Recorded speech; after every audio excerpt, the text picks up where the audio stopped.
ሰበር መረጃ ደርሶናል።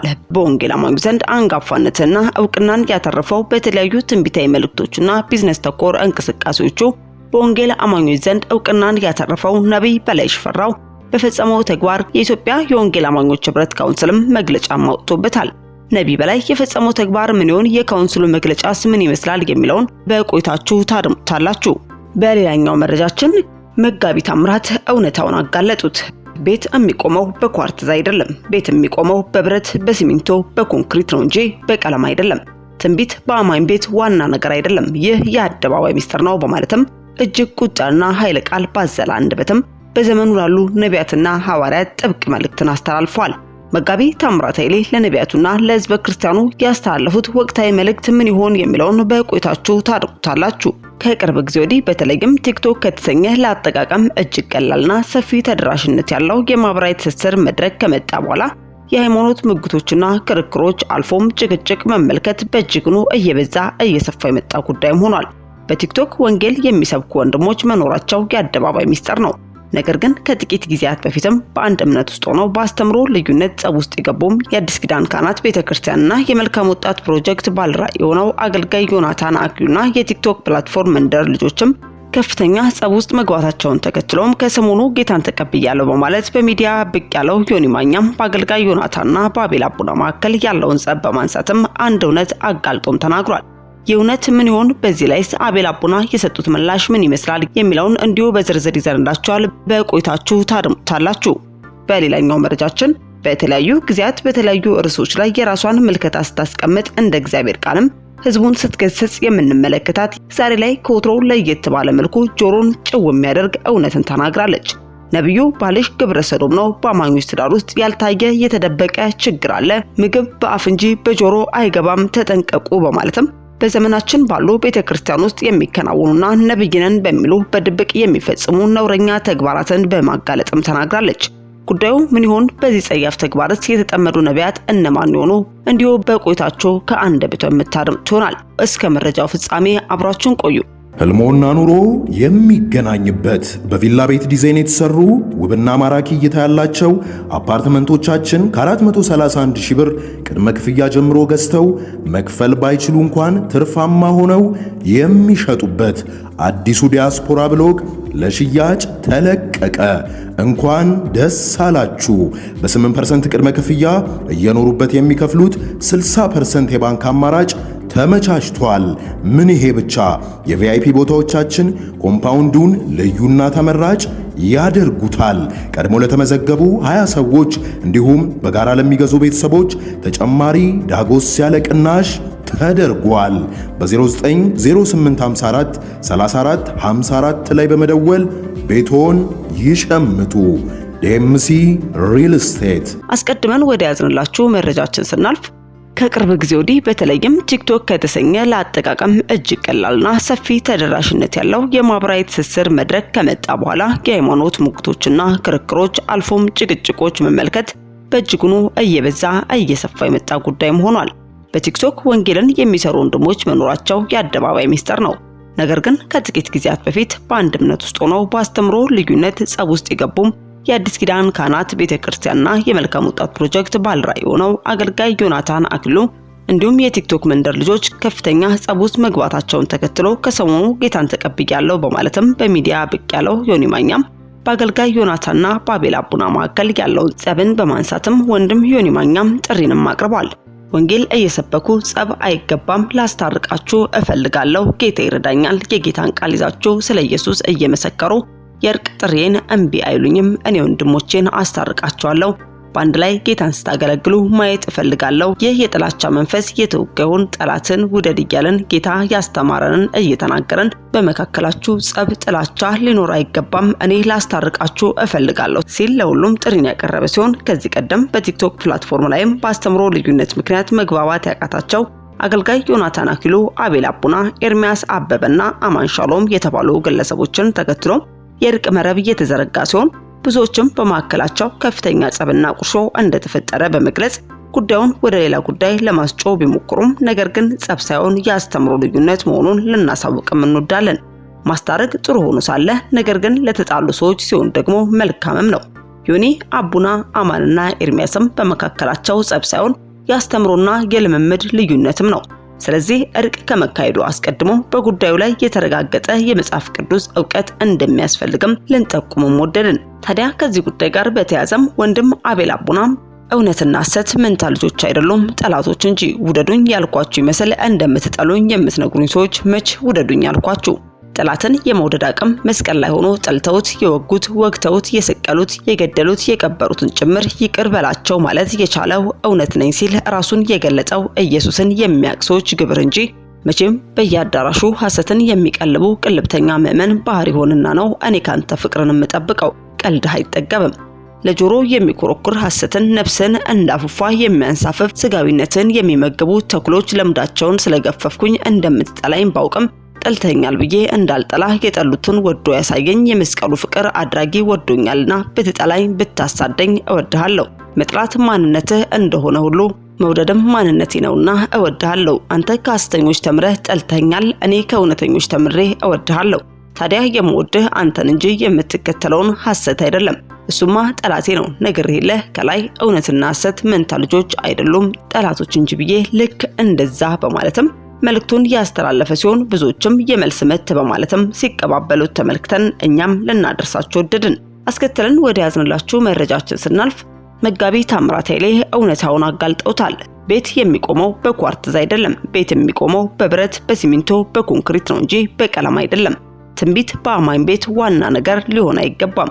ይህ የአደባባይ ሚስጥር ነው በማለትም እጅግ ቁጣና ኃይለ ቃል ባዘለ አንደበትም በዘመኑ ላሉ ነቢያትና ሐዋርያትም ጥብቅ መልእክታቸውን ያስተላለፉ ሲሆን መልእክታቸውም እንዲህ የሚል ነው።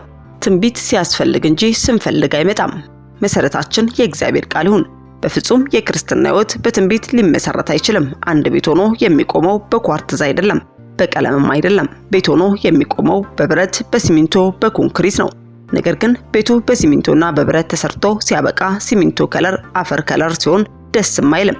ስለዚህ ለውበቱ ቀለም ትቀባዋለህ። አንድ አማኝ ሆኖ መንፈሳዊ ቤት ሆኖ የእግዚአብሔር መቅደስ ሆኖ የሚሰራው በእግዚአብሔር ቃል ብቻ ነው።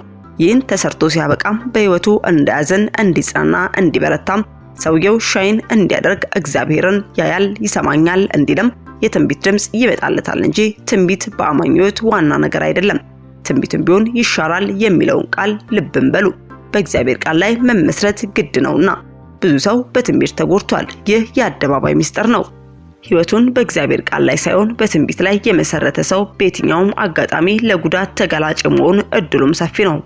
በአሁኑ ወቅትም ብዙ ሰው ሕይወቱን በትንቢት ድምጾች ላይ እየመሰረተ ነው ያለው። ነገር ግን በትንቢት ትዳር አይመሰረትም። በትንቢት ትዳርም አይፈታም። በእግዚአብሔር ቃል ያልተፈወሰ ትዳር በትንቢትም አይፈወስም። አንድ ማወቅ ያለብን ነገር ደግሞ ትንቢት ሲያስፈልግ እንጂ ስንፈልግ አይመጣም።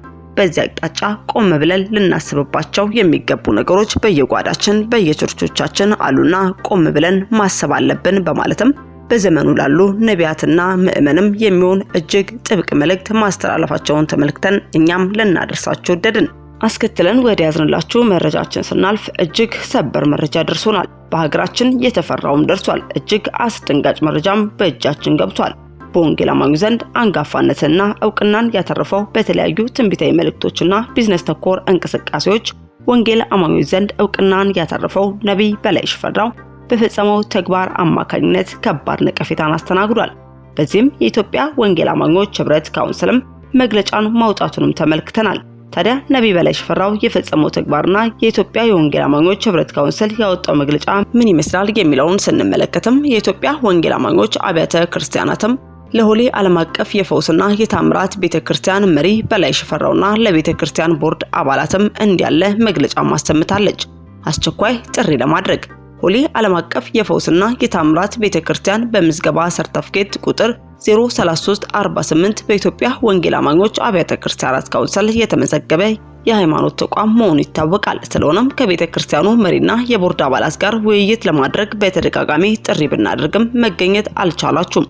በመሆኑም የቤተክርስቲያን መሪ ሆነው ወንድም በላይ ሽፈራውና የቤተክርስቲያኑ ቦርድ አባላትም በሙሉ ይህ ደብዳቤ ከተጻፈበት ቀን ጀምሮ በአንድ ሳምንት ጊዜ ውስጥ በካውንስሉ ጽሕፈት ቤት በአካል ቀርባችሁ ሪፖርት እንድታደርጉ ጥሪ እናቀርባለን በማለትም የኢትዮጵያ ወንጌል አማኞች አብያተ ክርስቲያናት ካውንስል ይህንን መግለጫ ያስተላለፉ ሲሆን ይህ መግለጫም የተላለፈበት ምክንያትም የሆሌ ዓለም አቀፍ ቤተክርስቲያን መስራችና ባለራዕይ ሆነው ነብይ በላይ ሽፈራው በተደጋጋሚ ጊዜ ጥሪ ቢደረግለትም በካውንስሉ ህብረት ውስጥ ባለመገኘቱ የተነሳ መሆኑን ልናስገነዝባችሁ ወደድን።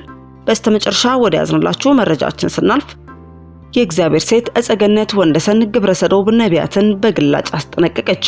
በተለያዩ ጊዜያት በተለያዩ ርዕሶች ላይ የራሷን መልከታ ስታስቀምጥና እንደ እግዚአብሔር ቃል ህዝቡን ስትገስጽ የምንመለከታት የእግዚአብሔር ሴት እጸገነት ዛሬ ላይም ኮትሮ ለየት ያለ ጆሮን ጭው የሚያደርግ እውነትን ተናግራለች። ነብዩ ባልሽ ግብረ ሰዶም ነው፣ በአማኞች ትዳር ውስጥ ያልታየ የተደበቀ ችግር አለ፣ ምግብ በአፍ እንጂ በጆሮ አይገባም፣ ተጠንቀቁ በማለትም በዘመናችን ባሉ ቤተክርስቲያን ውስጥ የሚከናወኑና ነብይነን በማለትም በድብቅ የሚፈጽሙትን ነውረኛ ተግባራቸውን በማጋለጥም ተናግራለች። ጉዳዩ ምን ይሆን? በዚህ ጸያፍ ተግባር ላይስ የተጠመዱ ነቢያት እነማን ይሆኑ የሚለውንም ከአንደበቷ አድምጠን እንመለስ። የግብረ ስጋ ግንኙነት ከምንል ፍቅር መስራት ብንለው ይቀለኛል። ሴክስ ፍቅር ነውና ግብረ ስጋ ግንኙነት ይደብራል። ሴክስም ስትሉ የሰው ልጅ ጆሮ ይላል። ሴክስ ሲባል ድንገት የሚሰው አይደል?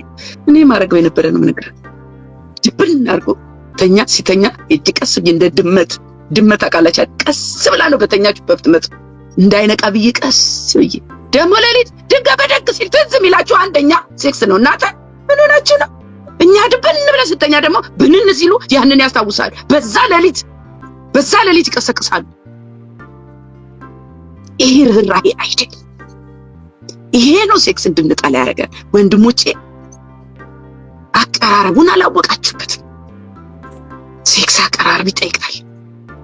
ስለዚህ ዛሬ እንደ እግዚአብሔር ቃል የሆነውን እንዴት ሆኖ ነው ይሄ ሴክስ በትዳር ውስጥ የመናጋት ወይም ደግሞ የመበላሸት ወይም ደግሞ የመታመም ምክንያት የሚሆነው የሚለውን ከጸጊ ጋራ ጥልቅ በሆነው መልክ እናየዋለን ማለት ነው። እርግጠኛ ነኝ የብዙዎቻችሁ ጥያቄ እንደሚመለስ በዚህ ውስጥ ብዬ አምናለሁ። እዚህ ሀገር ደግሞ ሚስትህን እንኳን ከፈቃዷ ውጪ አቤት የሀገሬ ወንድ እስር ቤት አልቆ ነበረ። በአሜሪካ ገብ ይሆን ዳምጪ ያክ እየታገልክ ሴክስ እያረክ እኛ ሳንዘጋጅ እኛ አእምሯችን ጠዋት ተሳድበ ማታ አምጪ ምትል አረ በኢየሱስ አሜሪካ ብትሆን መቀመቅ ነበርክ። ሚስትህን ያለ ፍላጎቷ አምጪ አታድርጋት እንዴ! በጣም የሚያሳዝነው ነገር እኮ ግዴታሽ ነው ይሉ አሉ። ደግሞ ፍቅር ሳይሰጡ ታመጪ እንደሆነ አንቺ ልክ ከኪስ አውጥቶ የሚሰጥ ይመስል ወይ ደግሞ እንደ እንጀራው እንደወጡ ተሰናድቶ እንካበላ የሚባል ይመስል ታመጪ እንደሆነ አንቺ ምትሏላችሁ። እባካችሁ እንደዚህ አይደለም። ከዛ ከተፈጠረልን ውጪ የሚደረግ ማንኛውም ሴክሹዋል ኢንተርኮርስ ችግር ያመጣል፣ ጥፋት ያመጣል። አሁን ለምሳሌ ምግብ ስንበላ ምግብ አንስተ ወደ ጆሮ ትወስዳለህ። በጆሮ ነው የምታጎርሰው ወይስ በአፍ ነው የምታጎርሰው? እቺ ምሳሌ ያዙልኝ። አንድ ሰው አጎርሳለሁ ብለህ እንደዚህ ስትሰጥ በምንድን ነው አንተስ የምትጎርሰው? በአፍ ነው አይደል? በአፍንጫ አትጎርስ ወይ በጆሮ አትጎርስ። the same thing ሴክሹዋል ኢንተርኮርስ ከእግዚአብሔር ከሰራው መንገድ ውጪ ማድረግ አንደኛ ኃጢአት ነው፣ ሁለተኛ በሽታ ያመጣል። አፍ ቅዱሳችን ሲናገር የትኛውም ኃጢአት ከስጋ ውጪ ነው የሚሰራው። ዝሙት ግን ወይም ደግሞ ከጋብቻ ውጪ የሆነ መኝታ ይሄ ለሲንግሎችም ነው፣ ላላገባችሁ ከጋብቻ በፊት ለሚደረገው ነገር እሱም ዝሙት ነው። እንደገና ደግሞ አግብቶ በባል ላይ በሚስት ላይ ከሌላ ሰው ጋር መሄድም ኃጢአት ነው፣ ዝሙት ነው። ስለዚህ አሁን ሴቶች ምን ይጀምራሉ? ያቺ ማታ ስትደርስ ጭንቅ ይጀምራል። አንዳንዴ አትጨነቁ መቶቼ በቃ የሆነ ነገር ድብና አድርጎ እንቅልፍ እስኪወስደው የሆነ ነገር እንሰራለን ነኝ እንጂ አተኝም እንደ ይላል። እሱም እኮ ደግሞ ለጉዳዩ ነው እንጂ ለሴክሱ ነው እንጂ በተኛ ባተኛ ግድ ሰጠው አይደለም ወይ አርጋ ደግሞ ተነስታ ሌላ ወደ ስራዋ ብትገባ ደስ ይላል። አተኝም እንደ አልመሸም እንደ ምንድን ነው ታንጎዳጉጅ ይላል። ትንሽ እንቆራጠጣ ፈልገ ጉዳዩን አርገው ላጥቆ ወዲያው ላጥ እናንተ ቤተክርስቲያኑ ቁጭ ብላችሁ ይሄ ፖዚሽን የተሰጣችሁ አንቸምተይ የሚባል ነገር የለም በክርስቲያን ማስታረቅ ውስጥ። አንቸምተይ ሴት አይደለሽም ማያተጣቀሽ ኖ ይሄ የሴትነት ጉዳይ አይደለም። ነገራችን ፍርጥ ብሎ ፊት ለፊት ወጥቶ በእግዚአብሔር ቃል መዳኘት አለበት። በነገራችሁ ላይ ሴክስ ኢምፖርታንት እንዳልሆነ ነው ጳውሎስ በእግዚአብሔር ራስ መግዛት እንዳለ ሊነግረን እኮ ነው። ላላገቡ እንደኔ ቢኖሩ መልካም ነው አለ። ለምን ጳውሎስ አላገባም? ግን ጳውሎስ አላገባም ማለት ሴክስ ሄዷል ሴት ጋር ማለት አይደለም። ሴክስ ያደርግ ነበር አይደለም። እንደገና ደግሞ የሴክስ ሙቪ ያይ ነበር አይደለም። ሴክሹዋል ወይንም ደግሞ ግብረ ስጋ ግንኙነት በአማርኛ የምንለው ሴክስ ለትዳር ያስፈልጋል ወይ ከተባለ በደንብ ያስፈልጋል። የምንዋሃድበት አንድነታችንን የስጋ አንድነታችን የሚገለጥበት የእግዚአብሔር ቃልም ደግሞ እንደ እግዚአብሔር ቃል በትክክል በጋብቻ ውስጥ ጋብቻ መልካም ነው፣ መኝታው ንጹህ ነው እንደሚል በጋብቻ ውስጥ የሚፈጸም የማትተፋፈሩበት አንገታችንን የማንደፋበት ቅዱስ የሆነ ነው በጋብቻ ውስጥ ሲሆን ማለት ነው። የሚያዩት ምንድነው? ረቂቅ ፖርኖግራፊ ታንክ ዩ ቬሪ ማች። ፖርኖግራፊ በጣም እኮ ተቃጥለናል። በጣም አደገኛ ነገር ሆኗል በትዳሮች አደገኛ። ይሄንን አውቆም ካልቻልክ ወንድም ማለት ትልቅ ችግር ውስጥ ነው ያለው። እግዚአብሔር ደግሞ አንጠልጥሎ አደባባይ ላይ ያወጣል። ፖርኖግራፊ የምትጫወቱ ካላችሁ እዚህ ጋር ሚስት ተቀምጣ በተለይ በጣም ሼም እኮ ነው። እንኳን አጠገብ ሚስት ተቀምጣ ቀርቶ ተለያይታችሁ ፖርኖግራፊ የምትጠቀሙ ወንዶች ካላችሁ፣ ፊልም የምታዩ ወንዶች ካላችሁ በኋላ ላይ ወደ ግብረ ሰዶም ይመራችኋል። አንድ ሁለተኛ ኖርማሉን በሴትና በወንድ መካከል ያለውን እናርግ ብትሉ አትችሉ። ሰውነት ያንን ለምዶ ያ መንፈስ ገብቶብህ ሰውነት ለእውነተኛዋ ሴት አይታዘዝም። እኔና ባለቤቴ ከሴክስ በኋላ ጌታ እናመሰግናለን ስላረካኸኝ። እውነት እሱ ነው የሚለው። ዋው ላለሁ ናም አመሰግናለሁ። ይሄ ምናልባት ለሰዎች ይህችን ጽል ሊያሰኝ ይችላል። አይደለም በልቼ ጠግቤ ተመስገን እንደምለው፣ ውሃ ጠጥቼ ጠምቶኝ ረክቼ ተመስገን እንደምለው እሱን ስለሰጠኝ አመሰግናለሁ። ውስጤን ተረድቶ ስለሚያረካኝ ስሜቴን የሚያረካ ባል ስለሰጠኝ ተመስገን። እህት ዓለም ኧረ እንደዚህ አይባልም። ኧረ እግዚአብሔርን ማመስገንሽ ባልከፋ ዝም ብለሽ በጓዳሽ አታመሰግኝም? አደባባይ ላይ ወጥተሽ በሴክስ የሚያረካ ባል ስለሰጠኝ ተመስገን ይባላል? ከዚህም አንዱ ዋናው ጥያቄ ከእናንተ የመጣው አንደኛ ሚስቴ በጸሎት ሰበብ ትከለከለኛለች፣ ጾም ጸሎት። እኔ ደግሞ እሱ ጥያቄ በጣም ገርሞኝ ገባሁና እንደውን እኮ የኛ ነገር በቃሉም እያሳበብን የራሳችንን የስጋ ፍላጎት እናስፈጽማለን ለካ። እኔ አልገባኝም። ምን ይላል? ለጸሎት ካልሆነ በስተቀር አይከላከሉ የሚል ቃል አለ። እዚህ ጋር ጽፌዋለሁ፣ በኋላ አገኘዋለሁ። እንደዛ የሚል ቃል አለ ለካ። አንጀቴ በእግዚአብሔር ቃል እያሳበብ ትዋሻለሽ። ጾም ጸሎት ነኝ እያላችሁ ጾም ጸሎት ሳትሆኑ እዚህ ጋር ለመከልከል ብለሽ የእግዚአብሔርን ቃል ከተጠቀምሽ ኃጢአት። ዛሬ እንደኛ ዓለም ወንድና ሴት ተያይቶ ወደድኩሽ ብሎ ወዲያው በነጋታው አልጋ ውስጥ ልቅ እንደሚለው አይደለም። እዚህ ጋር ነው እሳት ነው። እዚህ ጋር ነው ምስቅልቅላችን ይወጣው። ነገር ግን እግዚአብሔር ሴክስን ለምን ፈጠረ ነው ጥያቄው። ዋናው እግዚአብሔር ሴክስን የፈጠረው ሚስት ቤት ውስጥ እያለች ከሰራተኛ ጋር የሚተኙ አሉ። ሚስት ቤት ውስጥ እያለች በአይን አምሮት የሚቃጠሉ አሉ፣ ወደ ሌላ። የአብርሃም ግን አጋር ጋር መግባት ልጅ ለመውለድ ብቻ ነው። ዓላማው ይሄ ነው። በእግዚአብሔር አይን ይሄ ነው። በቃ ይሄ አንድና አንድ ሁለት። ይሄንን መቀበል እንደ አማኝ እንደ ክርስቲያን ግዴታ አለብን። ዛሬ ሴክስ ተጥረክርኮ ሌላ መልክ ይዞ ሌላ ዴፊኒሽን ተሰጥቶት ያላማኙን ታውታ ዓለም ተጨማልቃለች እኮ። እኛ ቤት ራሱ የሚያንኳኳው የሴክስ ጉዳይ አስደንግጧል። ይሄ ዘመን ለነገሩ እግዚአብሔር ጨካኞችን አስነስቷል። እውነት እየተናገሩ የሚሄዱትን እኛም ቤት እንዲነበረ አይዞክ የሚሉ ባይዘው ከህይወት ተነስተን ሰውን ስናጽናና ሰው ይጽናናል። ራሱ ጋር ያለው ነገር ይቀልበታል። ለካ ከሌም በዚህ ውስጥ አልፏል፣ ከዚህ ውስጥ አልፎ ነው እንዲህ መቆም የቻለው ብለው ይላል። እና ጸጌ የህይወት ምስክርነቷ ብዙ ነው። ስለዚህ በዛኛው ቤት ሲዳኙ ፍታት ብለው ሄዱ ይላሉ አሉ። ፍታት ብለው ሄዱ፣ አስታርቁኝ ብላቸው ፍታት ብለው ሄዱ ይላሉ። አንዳንድ ነቢያት ደግሞ ባልሽ እኔ በጣም እውነተኛ ምስክርነት ልንገራቸው። እውነተኛ ባሏ ትራክ ነጂ ነው። አማኞች ናቸው። ባሏ ትራክ ነጂ ነው። ሲወጣ ሲገባ ይደክመዋል። አሁን ለነቢያት ብላ ለነብይ ምንድነው የምታማክረው?